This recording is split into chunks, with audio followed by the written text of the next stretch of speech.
Hi, my name is Nyla, and I am 7 years old. I like my astronomy class, and I am loving it. And I've been learning my planets like the moon and Earth and the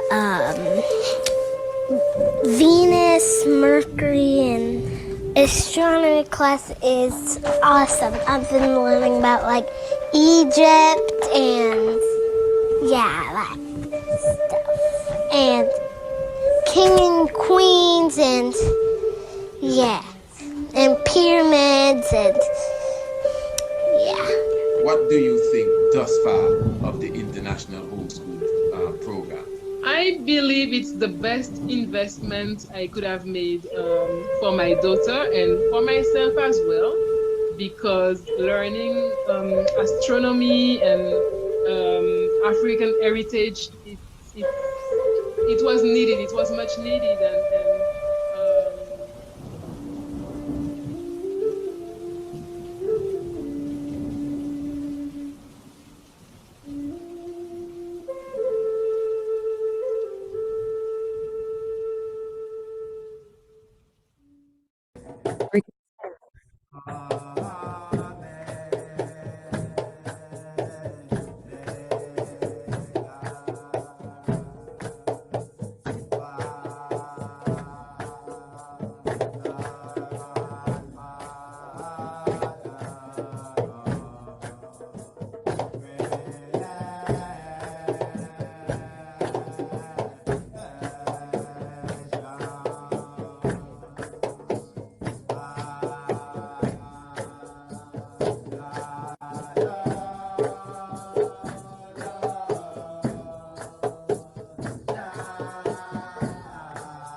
Yeah, giving thanks.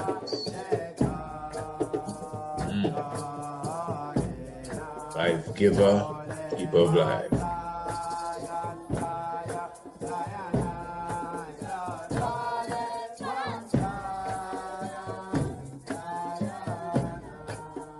And of course, on a wonderful evening.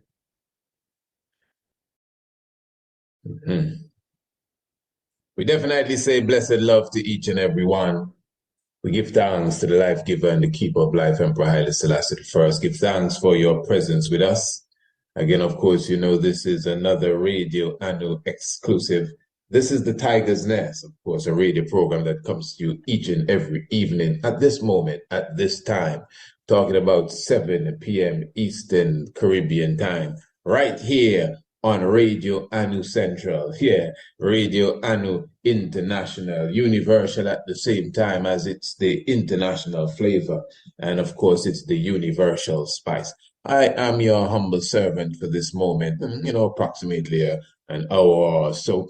In fact, I'm your humble servant in general, because that's why we're here, to do the will of the Most High, as the Father and the Master teach us. Our job is to spread the gospel 4 wings. So we make sure we do our best to spread this word, the gospel as it's referred to as, not the ghost spell now, but the word of truth.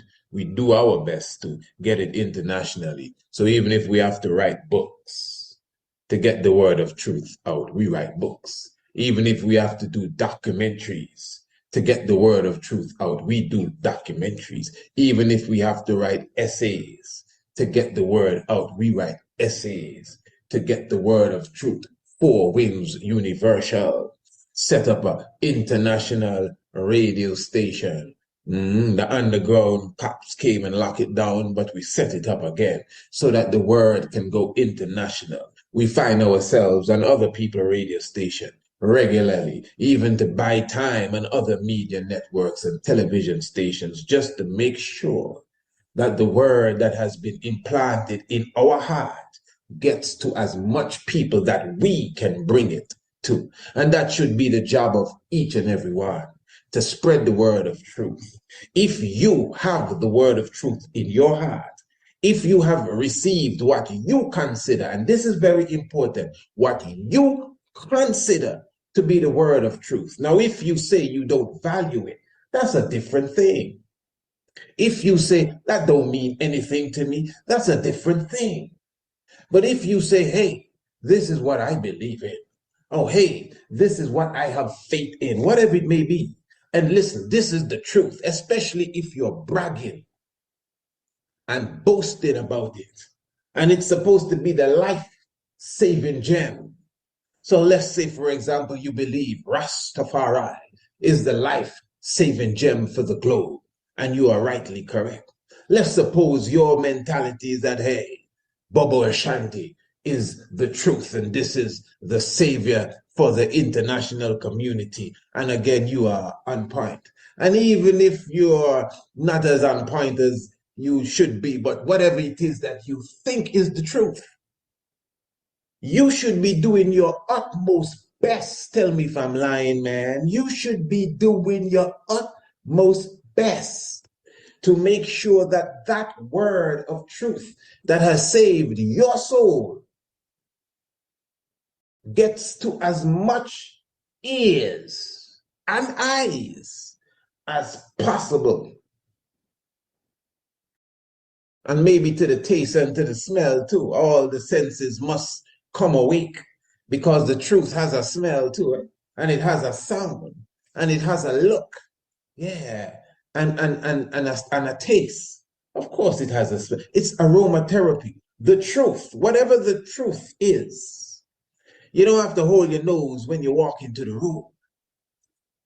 If you got what smells like? No, well, that can't be the truth. The truth is, that smells nice. What's that? It's the highest grade. The truth. You understand? It's the precious incense. They call it Frank incense, but it's not his incense. It's our incense. It doesn't belong to Frank at all. It's the Ethiopian incense. See if you can find it growing around Frank. No, it grows in the highlands of Ethiopia and even going into Arabia, Yemen, ancient Sheba. You understand? So that is why we're just here giving thanks for life. So as a disciple of the Most High, that's the main mission, That's the key marching orders that the Messiah gave to his followers, to go and spread the word. Yeah, he said, love your brother as you love yourself and have no other God but beside me. These are commandments, and yeah, I agree. But when it came time for marching orders, what are we supposed to do? Spread the gospel, four winds universal. So that is why we are your eternal humble servant. That is why, we refer to each other as my Lord. It's a term, my Lord, it's a term. It doesn't mean the person is the Most High God and you're worshiping them. It just it puts yourself in a certain level of, you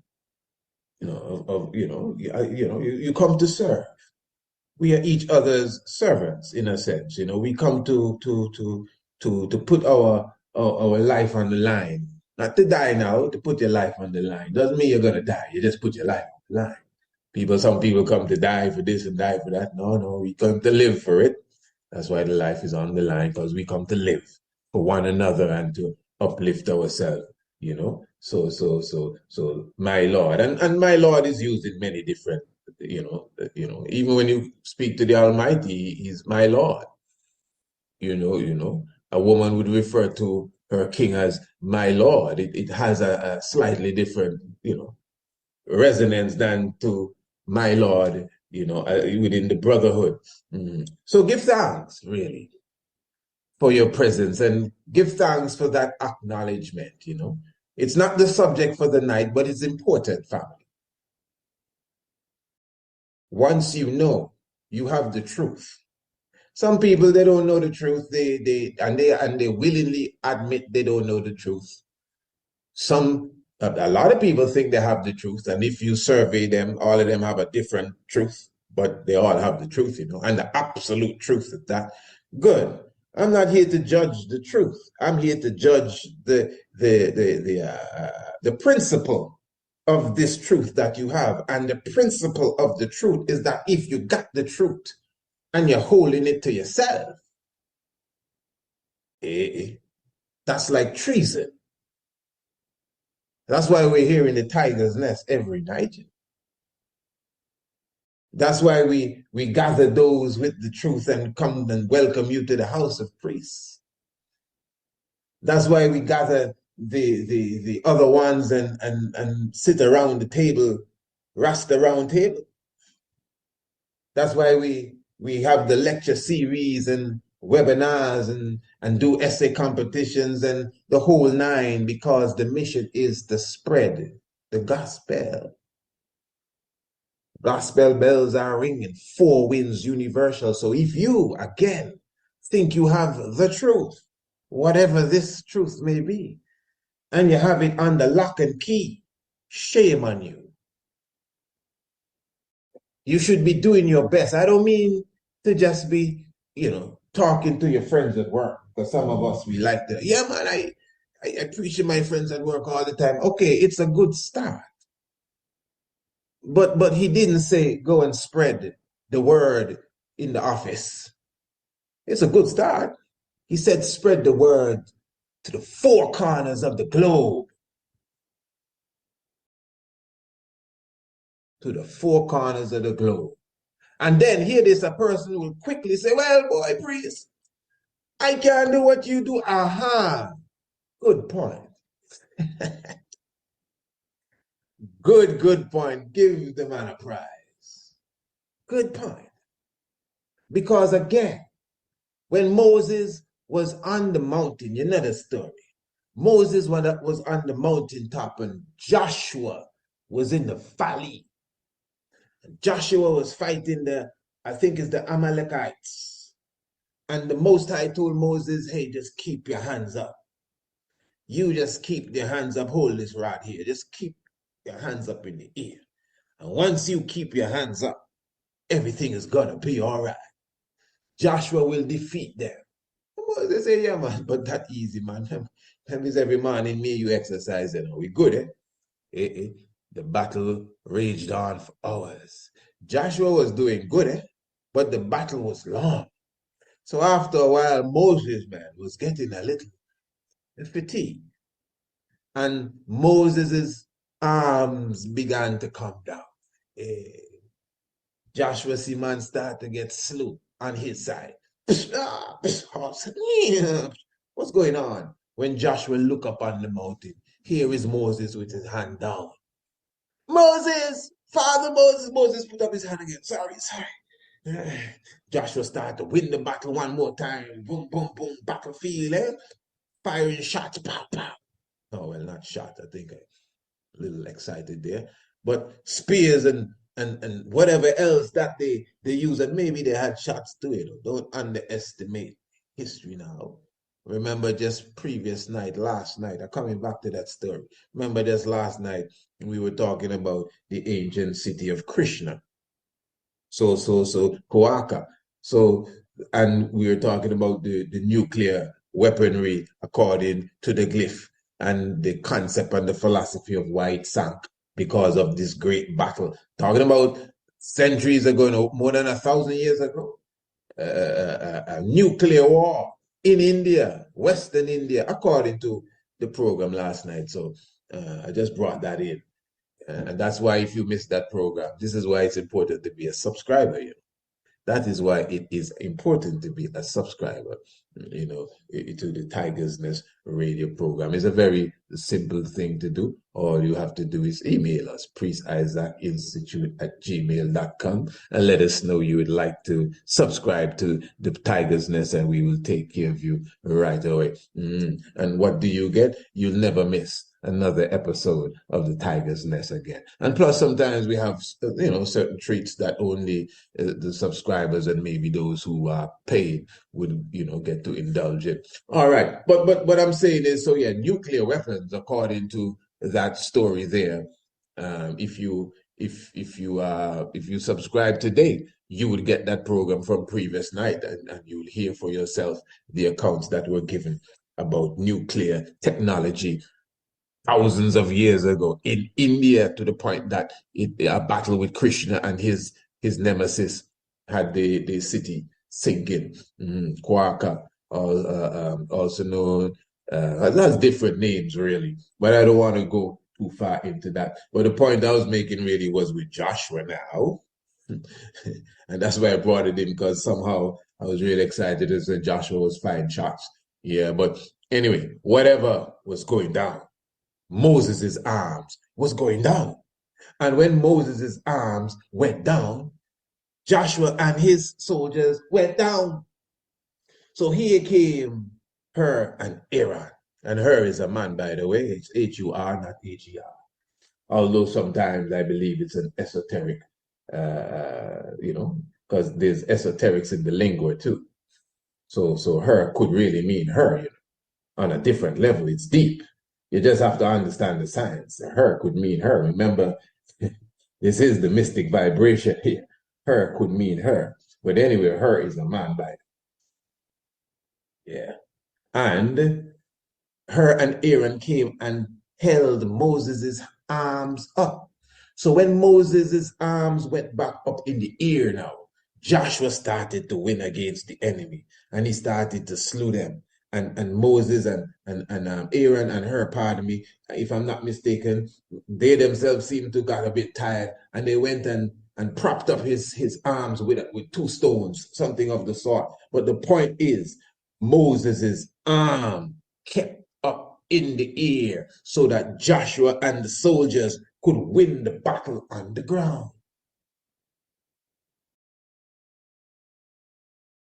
So to return to the point that was made, as some would say, but priest, boy, is you can do that, I can't do what you do. Exactly.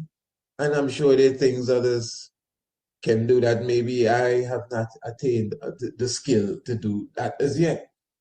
So it's not about who can do what can do and who can do. But we all can do something. That's the point. We all can add. Because remember, the Lord didn't ask her to put up his hands. The Lord didn't ask Aaron to put up his hands. The Lord didn't say, Joshua, don't worry, you just go ahead and fight. I will back you. No. The Lord called Moses. For whatever reason, Moses had the power to put up his hands.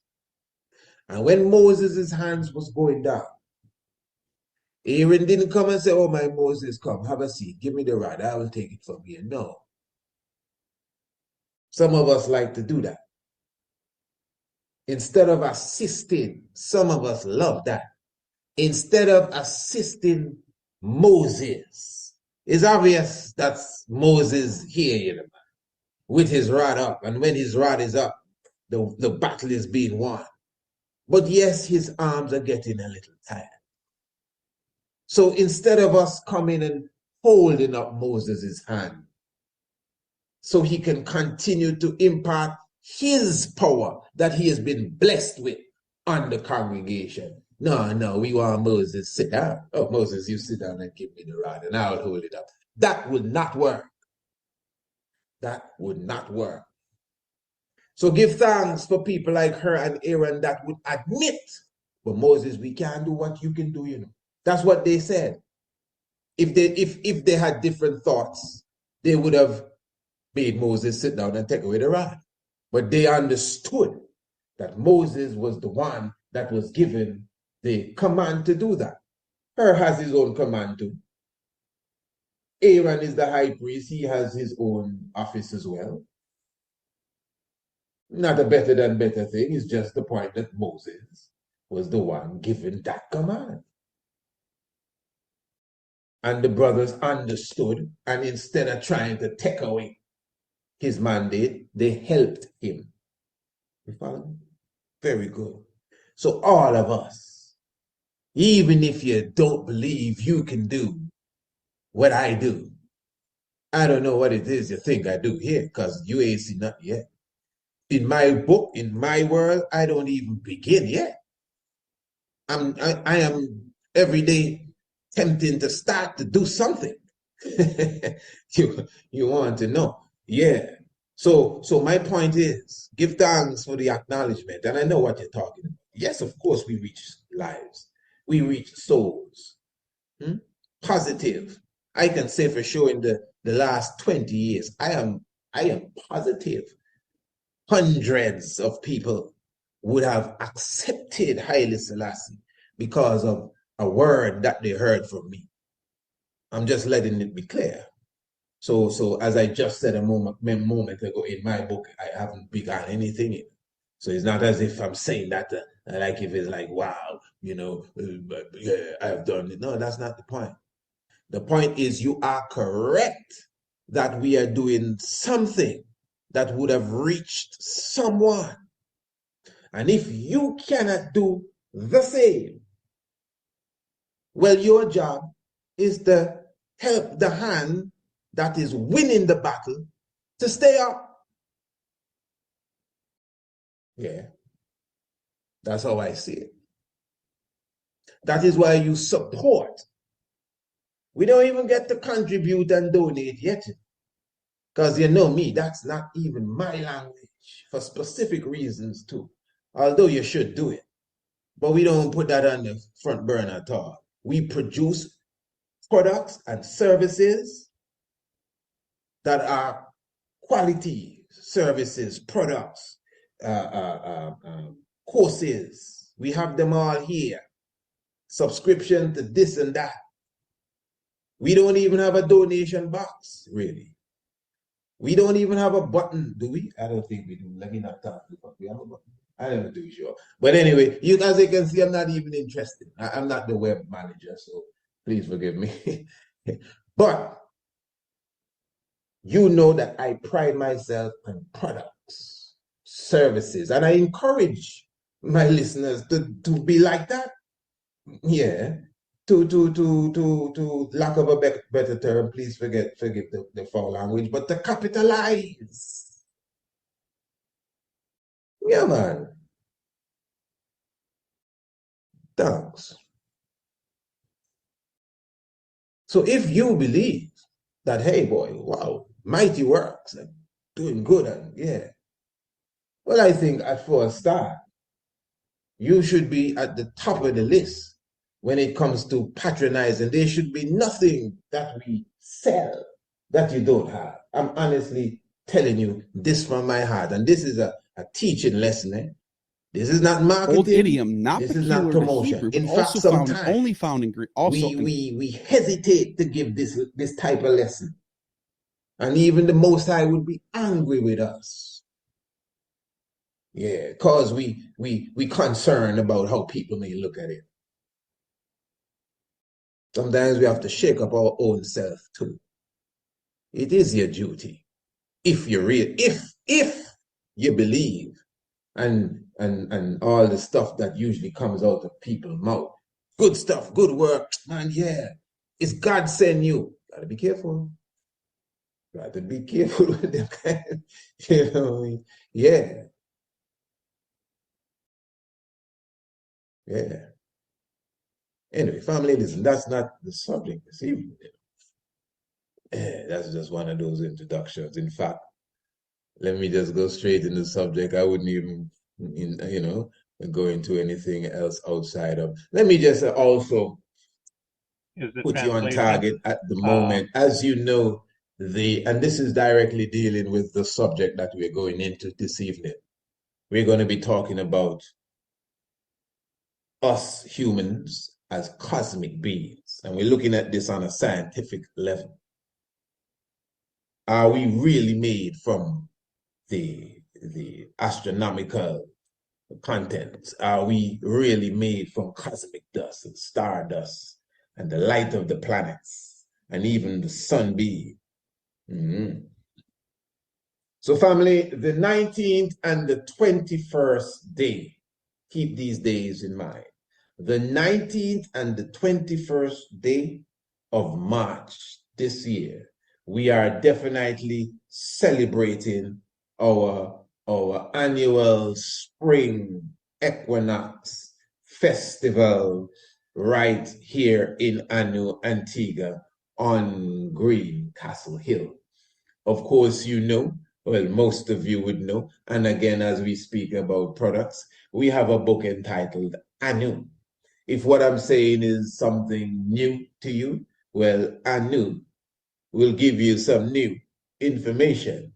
And the book Anu, it is a book that has been revised, and you could get it in e-version as well. And you can get it right here on our website as you're listening to our radio station. This is our website. You could just visit the area entitled Shop and just scroll down and look for the book Anu and make your purchase. Very, very economical. And it's a book that goes into the spirit of the Caribbean island of Antigua, ancient and modern Heliopolis. And again, it also highlights the national treasure known as Greencastle Hill, which is a hill situated between the village of Bendels and the village of Jennings in Antigua. And the hill is unique in that it is arrayed with countless of volcanic megaliths, volcanic rocks, giant rocks that protrude out of this mountain.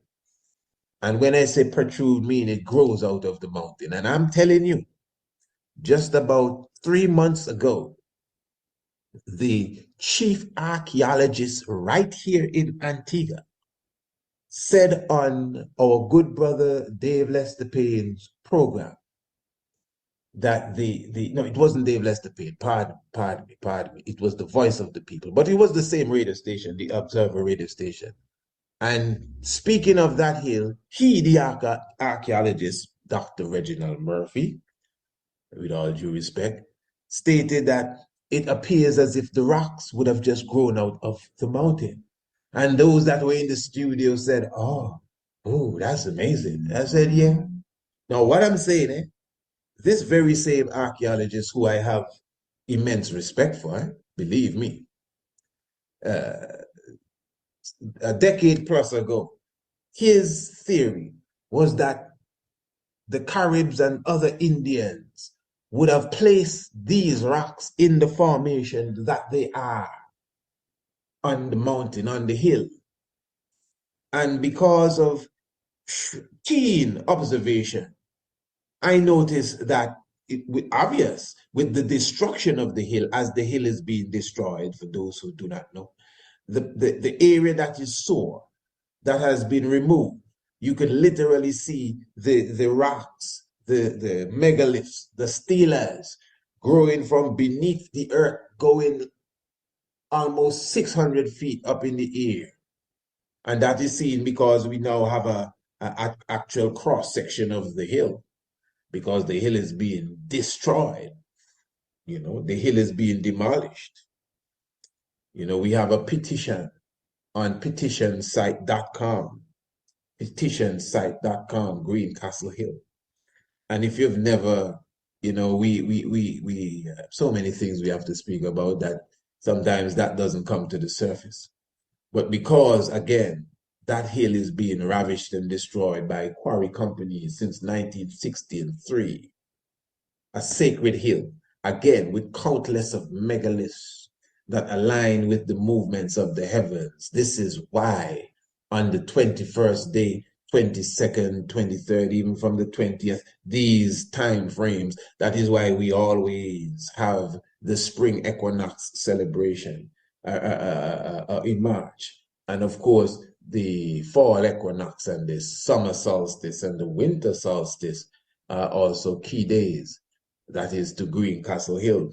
So obviously the morning hike would be in tune with the rising of the sun, because on these key days, the sun would have some very strong alignments with specific stones and you know, the thrones and the phallic and the vulva and all of these things. And the sunset would be the same, because the hill now has been created, not made, not arrayed by humans, but created to to to to bring the same sort of effect that a pyramid in Giza would have. So the pyramid in Giza was built, whether you think by aliens or whoever, but it was built, you know, but it was built to connect with the astronomical movements, to connect with specific stars and things that we're not even aware of. You know, black holes and quasars, the Great Pyramid aligned with so many different things. But the hill, Greencastle Hill, just like the pyramid at Giza, or the pyramids at Giza, and the temples and many different monuments in Central and South America, and Machu Picchu and Mexico, and all of these different temples, even that the Greeks and churches, the Gothic churches, many buildings, temples, churches have been created to align with solstices and equinoxes and Venus and the transit of Mars and all sorts of astronomical celestial vibes. But they were built by human beings. They were built, even Stonehenge. They were aligned in such a way to cause the effect that they give today. And without disrespecting anyone, anybody can just watch the sunset and, you know, put up some stones and make sure that the sun's shining through the stones. All right. And I'm definitely not, Stonehenge is okay, but I'm definitely not bringing down the level of technology that went into a Great Pyramid of Giza. That was more than just putting stones together and see where the sun set. But with Stonehenge,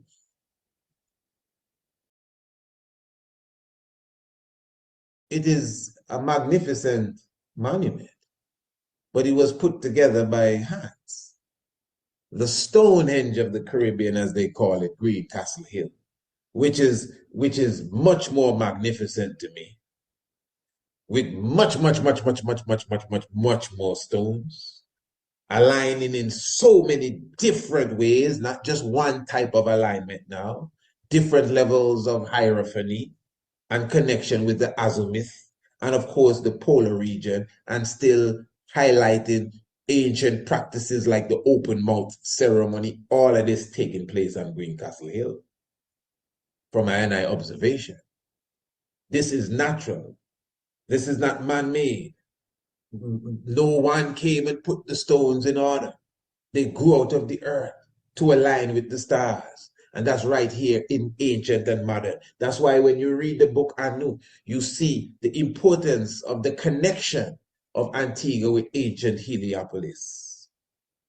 And then now understanding how the information I'm giving you here connects with that, you can see, okay, this is something serious. So this is why we invite you every year, all the time, every day, whenever you can. Remember, you can check us on TripAdvisor, so you can plan your trip. And I promise you won't trip when you come with us. You're in safe hands. But plan your trip with TripAdvisor.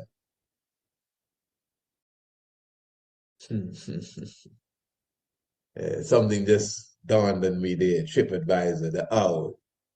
Yeah. So plan your trip with TripAdvisor, and you could see all what we have to offer. But the point, you know, and you know, coming true. But the point I'm making now, so these sacred days, so this year now, we will be having a double hike, and this is just a part of the full 7-day worth of activities that we are having. So we are having the double hike, which is the morning hike and the evening hike. And of course, remember, for those who are planning to come down to be with us internationally, remember you got to book it now. Definitely time is at hand. But for those who won't be with us, we will be doing both hikes virtually. I want you to hear me good. We will be doing both hikes virtually. So you ain't catching a plane and coming to the Caribbean or coming to Antigua. You may be in the Caribbean already.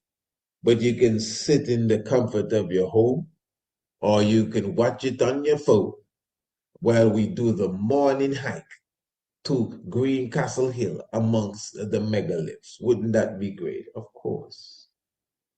In fact, the evening hike would be Tuesday the 21st, when you will see for yourself the sun setting and the alignments with the sun and the different stones on Greencastle Hill. How does that sound? And this is very, very inexpensive. It's only $30 for each of the days, but of course the full package will just be $50. And you get your key, you get your link, and when we go live, you're just there with us, and there you go. You get your receipt, everything, and you are a part of the virtual edition of the spring equinox hike, the morning uprising sunrise hike, and the evening the sunset hike. So you know what to do. You're already on the website. Just email us, preciseisaacinstitute@gmail.com, and let us know that, hey, I want to be a part of the virtual hike. It is going to be an experience that I'm sure you will never forget. So even in that promotion there, which that was a promotion, you will see that there was a wealth of knowledge at the same time.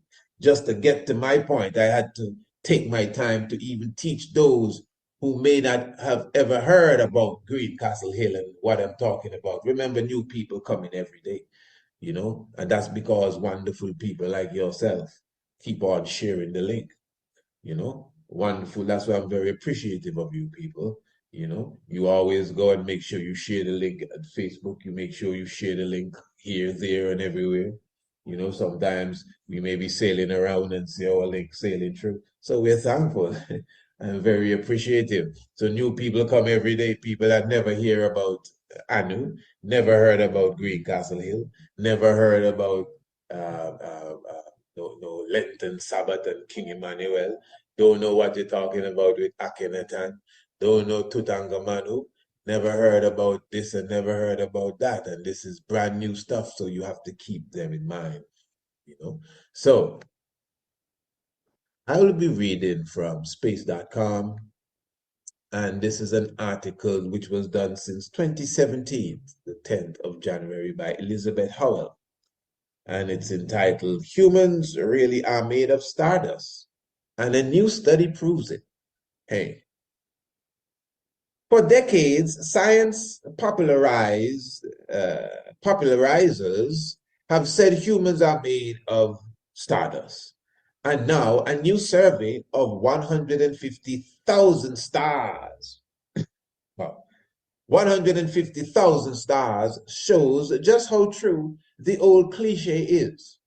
Humans and their galaxy have about 97% of the same kind of atoms, and the elements of life appear to be more prevalent toward the galaxy's center, the research found.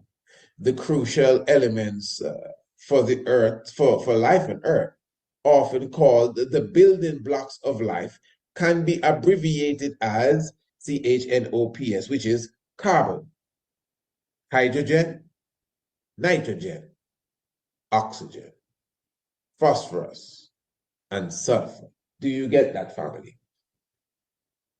The crucial elements for life on Earth, often called the building blocks of life: carbon, hydrogen, nitrogen, oxygen, phosphorus, and sulfur. For the first time, astronomers, modern astronomers, because ancient astronomers were doing this thing long before. For the first time, modern astronomers have cataloged the abundance of these elements in a huge sample of stars. Follow me, good family, very important. The astronomers evaluated each element's abundance through a method called spectroscopy. Each element emits distinct wavelengths of light from within a star, and they measured the depths of the dark and bright patches in each star's light spectrum to determine what it is made of. That is why the blue was over the purple, and now the purple is over the blue in the International Congress flag of the Ethiopia Africa Black International Congress. One of these days, I will take the time to break down that science a little more, not a little more, I'm going to have to go plenty in detail just to explain even that one sentence there. So let me read it from the top. The astronomers evaluated each element's abundance through a method called spectroscopy. Each element emits, hear this now, family, each element emits, what element? Carbon, hydrogen, nitrogen, oxygen, phosphorus, and sulfur. Okay. Yeah. Each element emits distinct wavelengths of light, which is life, light, L-I-G-H-T, from within a star. And they measured the depth of the dark and bright patches in each star's light spectrum to determine what it was made of. And I'm actually harping on one of these experiments that was done when you see the interchanging of that blue and purple deep. And when I see that, I say, boy, King Emmanuel, but one of these days. Let's continue. The researchers used stellar measurements from the Sloan Digital Sky Surveys, Apache Point Observatory, Galaxy Evolution Equipment, also called APOGI. So APOGI is Apache Point Observatory Galactic Evolution Experiment, APOGI, spectrograph in New Mexico. APOGI, Apache Point Observatory Galactic Evolution Equipment, APOGI, can peer through the dust in the Milky Way because it uses infrared wavelengths which pass through dust. This instrument collects light in the near infrared part of the electromagnetic spectrum and disperses like a prism to reveal signatures of different elements in the atmosphere of stars, Sloan representative said in a statement. A fraction of the almost 200,000 stars surveyed by APOGI overlapped with the sample of stars targeted by the NASA Kepler mission, which was designed to find potentially Earth-like planets, the statement added. The work presented today focuses on 90 Kepler stars that show evidence of hosting rocky planets and which have also been surveyed by, guess who? APOGI. Okay, good. So now you're getting, an idea of what's going on here, and this article goes deep. you know. Okay, let me just, I'm skipping a few. I just wanted to highlight this aspect here. The proportion of each element of life differed depending on the region of the galaxy in which it was found. For example, the sun resides on the outskirt of one of the Milky Way's spiral arms. The stars on the outskirts of the galaxy have fewer heavy elements required for life's building block, such as oxygen, than those in more central regions of the galaxy. Do you get that, family? Okay, let me try to simplify, not try, because try means you gotta do it about 3 times. Try, T-R-I. And we ain't trying it, we're doing it.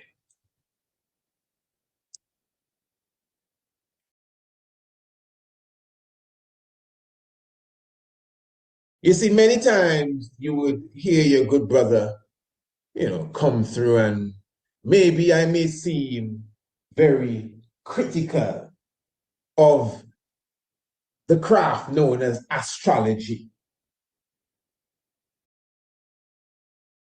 In fact, there are many who follow astrology strong and are very offended then. Maybe when I do a program showing you that, well, the astrologers are wrong. All of them wrong on where the moon is and where this is and even where some planets are. And I'm not doing it at all to you know, be smirky or be troublesome or be provocative even. But as I said at the beginning of this program, my job is to spread the truth. Yeah, not to trouble astrologers. But listen to me, good family. Astronomy, which is different than astrology. Today, astronomy is different than astrology. In the ancient world, astronomy and astrology were one. You have to understand astrology is more than just where this is and where that is, and the planet is in Capricorn and Mars is in this. And astrology is more than that.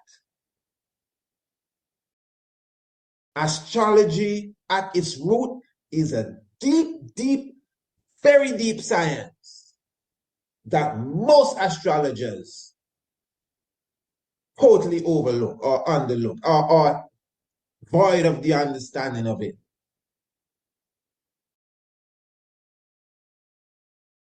Many of us, we say, well, you're a Scorpio. Now, first of all, you know that the chart is off.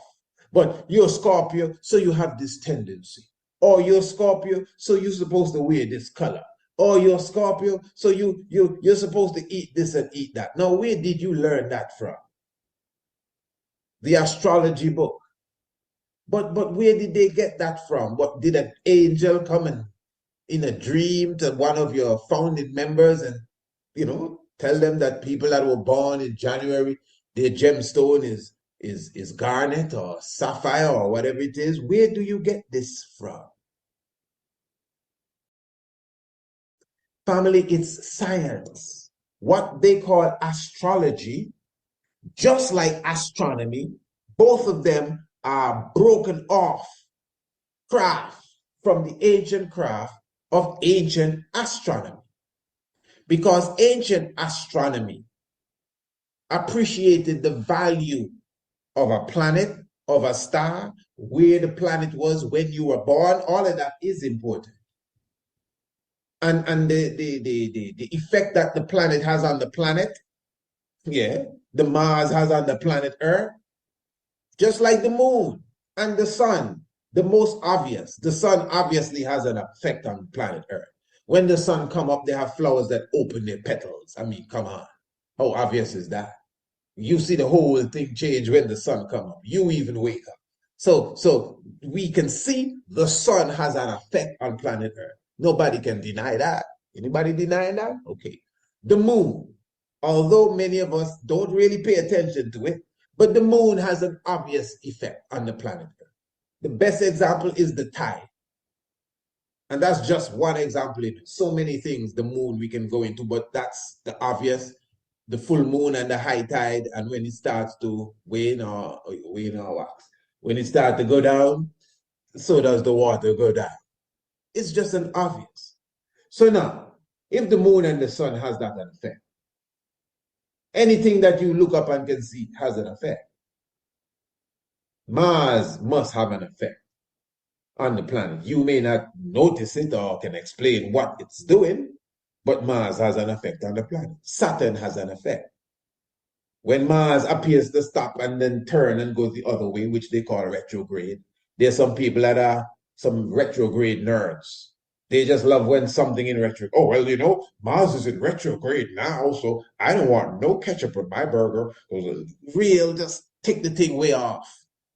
But outside of all of that, it is reality, you know, when the planet appears to stop, because it doesn't stop, you know, it just, Earth may have taken it over in its movement around the track.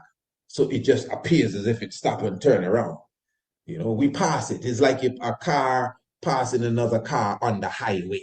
Earth would have passed Mars on the highway. So it just appears if Mars is just turning around and going the other way. That's all. The retrograde. Mars is in retrograde, you know, don't come out at night and all of that stuff. But there is an energy because it's physics. Ain't no spookism, it's physics. It's electromagnetic frequency, it's physics. All planets have an effect on this planet. Just like the sun and the moon is just reality, so it has an effect on you. And where the planet was when you're born in connection to the zodiac constellation is as real can be too. Because it's energy, it's vibration, it's not no religion, it's not spookism. Now what happens now, modern day astronomy, NASA, fails to value all of that.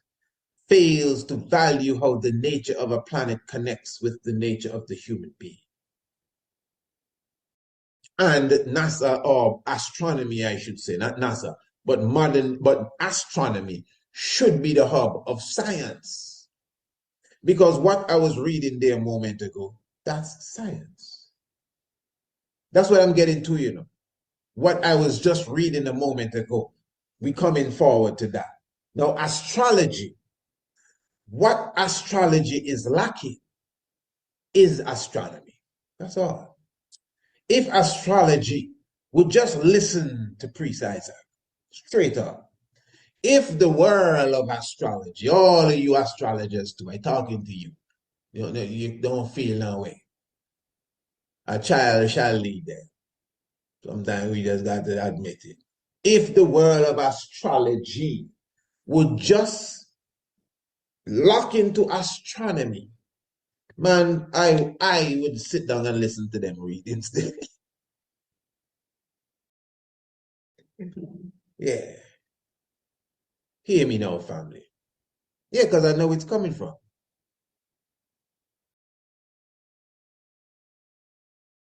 Certain planets have a certain amount of sulfur. Of course, you have gas planets, you have rocky planets.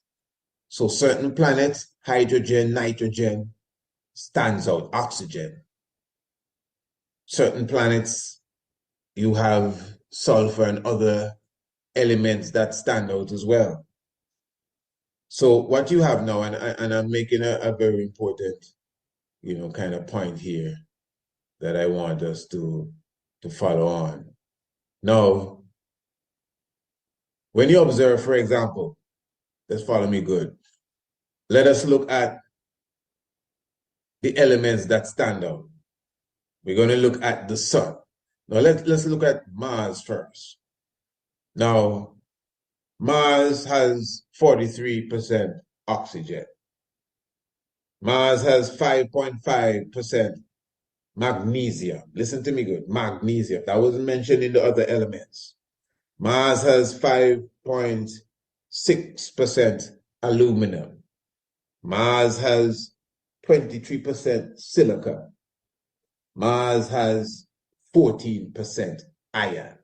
That's Mars. That's how Mars is made up according to the science that we know today.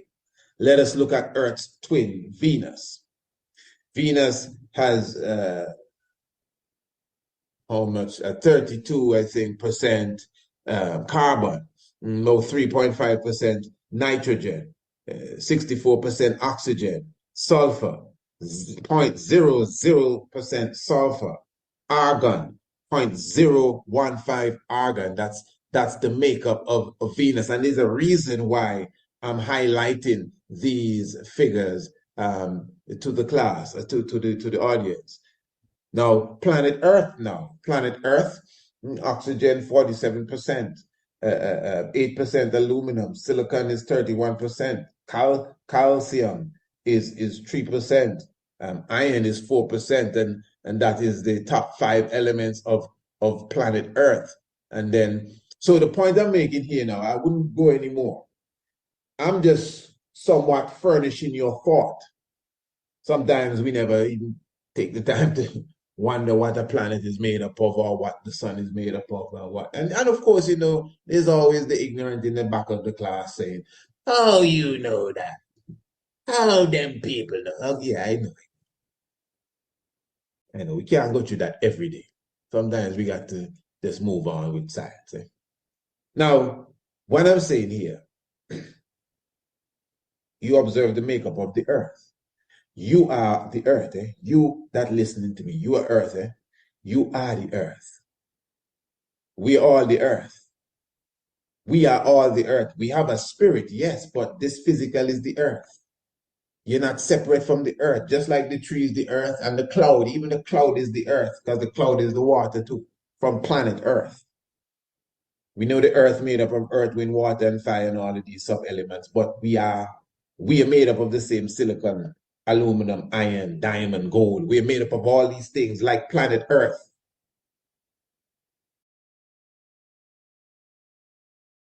Now, each planet and each constellation are directly connected. And of course, you know, they pair planets with constellations too. Like Mars and Aries, the constellation are paired together. Good. These signs, let's call them signs for now, with their planets, all have their own gemstone, all have their own plants. Why is this? Now, when it comes to dealing with plants and botany and all of these different things,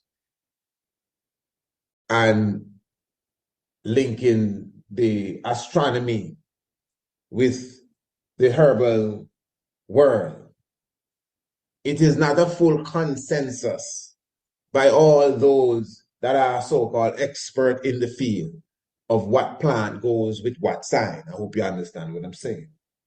But for the most part, they would agree. So how do you judge what plant goes with which planet and how it affects you that is governed by this planet or governed by the sign? It has to be science. We just went through, you know, this is why we went through, number one, the article. Follow me, eh? Don't want us to lose anything. That's why we went through the article. And the article was showing us even the makeup of different parts of the galaxy. Which part is stronger in sulfur than which? The point is, we are made up of the same elements that our planet is made up of, for sure. And at the same time, we are also made up of the same elements as other planets and even the sun, moon, and stars. This is just a fact. So this is why now certain, follow me, go in the family. This is why certain planets have a special relationship with specific planets. Don't tell me no, Farah. We all have a relationship. Listen, number one, everything have a relationship with everything. Point blank. So that is why we all have a relationship with planet Earth, right? Good. We all have a relationship with the universe. But I'm telling you, because a plant is made up in a specific way. For example, plants with thorns are usually, and this is more on a philosophical level, connected to Mars and Aries, war. Things like acacia, things with thorns, cactus, thorns, but yet still, things of the cactus or cacti family like aloes are doubled up with Mars because of the thorns, which are not that deadly, but they are coupled with the moon because of their cooling agent. And again, this is more on a psychological level. You understand? But then now, as I said, because of the makeup of the plant, certain plants packed with sulfur, you'll find them connected with a planet that is high in sulfur. The same thing with calcium and even iron. So when you observe it now, it is from a scientific perspective in the ancient world, where those of us in ancient pharmacology would have connected the herbs to the planet, not by guess, but by deep philosophical understanding of the plant and how it reacts, how the plant moves when Venus rises. Plant don't act so when Mars rising, so the plant must be connected to Venus. That's how we would have done it.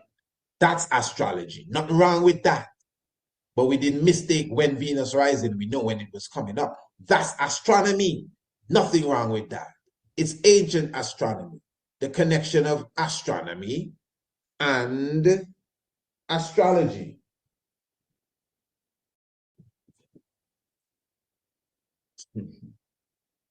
So the oneness now could clearly be seen. It is something now that we cannot run from. So the same thing works with, as I said, gemstones, and then now, as a human being, we're basically all made up the same. But the trick is, when you are born, when you came into the world, when you came into existence as such, when you were conceived, and when you came out of the womb. Meaning that, again, what planet was where, in what constellation, all of these things are important. And of course, where the sun was. So what does that mean now? If we're all connected to everything, what does it mean? Why is it important where this planet was and where the sun was, etc., etc.? Because these things represent now your power point. As if a burst of energy for you when you were born there. Like a stamp, like a mark, like you get a tribal mark, that's your tribal mark there. And when you understand the science of it, you will see that it's not spookism. It's not, oh, we not into them kind of things, because religious people would not want to hear a conversation like this.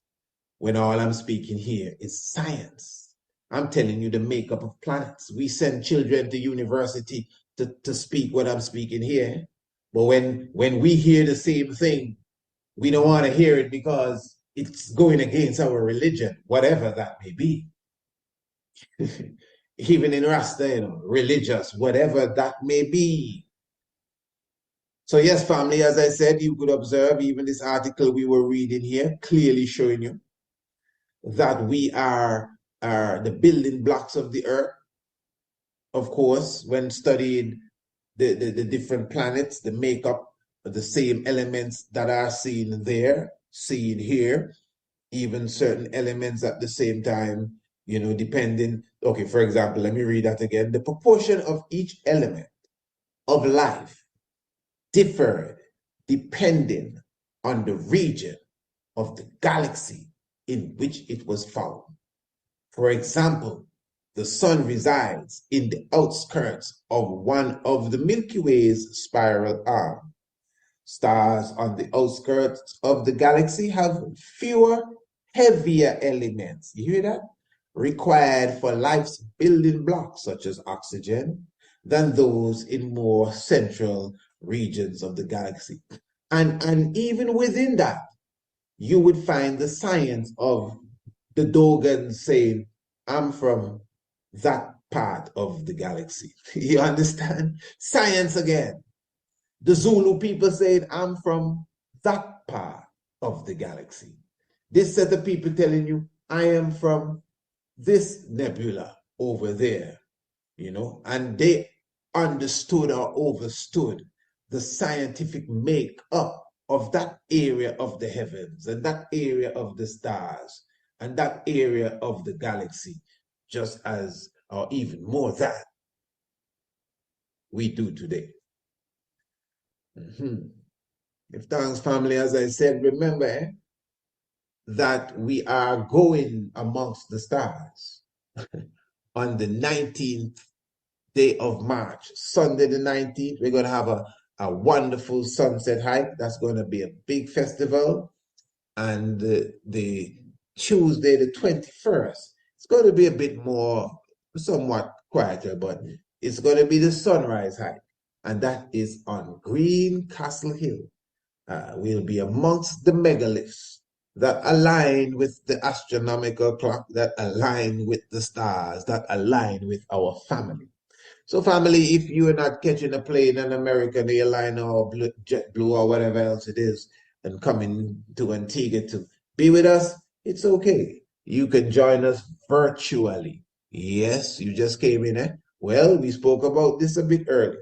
Definitely, the virtual package is available for you. All of those who want to be a part of the sunrise hike on the 19th.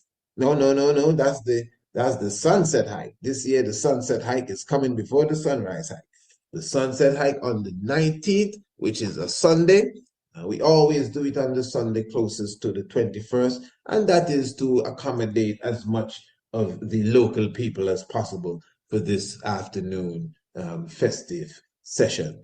And of course, the sacred 21st day of March sunrise hike, which will be a Tuesday morning, early 6 in the morning, eh? So just contact me now, family. You don't know, priestisaacinstitute@gmail.com, and let I know that, hey, I want to be a part. Only $30 for each hike. And the full package, $50 for the package. Beautiful. So you'll be joining those who will be coming from different parts of the world, those who will be coming from the States, those who will be coming from London, those who will be coming from Australia, Africa, wherever they'll be coming from joining us, you'll be a part of the team as well. So give thanks, life giver and the keeper of life, love and majesty. As we always say, you don't know. If you know your Bible and you do not know your history and your astronomy, even your ancient astronomy, the knowledge of your Bible will become a mystery. And of course, it takes some to realize the real lies that are amongst us. And remember, family, make sure that you subscribe to the Tiger's Nest radio program, and you'll never miss another episode again right here on the international flavor, the universal spice. Give thanks for your presence. Give thanks for the love, cutting and clearing, renting and tearing, moving all barriers and all obstacles from out of our way. Holy Emmanuel I, Selassie I, Jah, Rastafari. Give thanks and praises to the Almighty God in flesh with us. Blessed love.